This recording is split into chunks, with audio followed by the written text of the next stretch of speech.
آگے بڑھیں اور بات کریں کہ بین الاقوامی جریدے کی واشنگٹن میں کامیاب پاکستانی سفارتکاری کی کھل کر تعریف۔ بین الاقوامی جریدے دی ڈپلومیٹ نے واشنگٹن میں پاکستان کی کامیاب سفارتکاری کی تعریف کی۔ جریدے میں شائع رپورٹ میں کہا گیا کہ بھارت اب 50% امریکی ٹیرف اور صدارتی دورے سے محرومی کا شکار ہے۔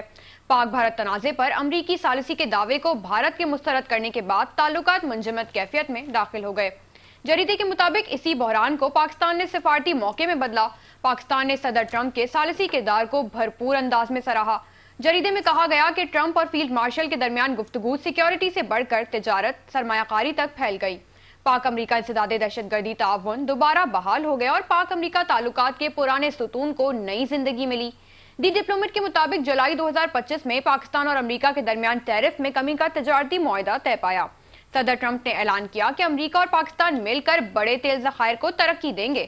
جریدے کے مطابق جنوری 2026 میں پاکستان نے چین کے ساتھ سفارتی تعلقات کی تجدید پر بھی زور دیا۔ امریکہ نے BLA اور مجید بریگیڈ کو دہشت گرد تنظیموں کی فہرست میں شامل کیا۔ اس کے علاوہ بھارت کے ساتھ تجارتی معاہدہ نہ ہونے پر امریکہ نے بھارت پر 50% ٹیرف عائد کر دیا۔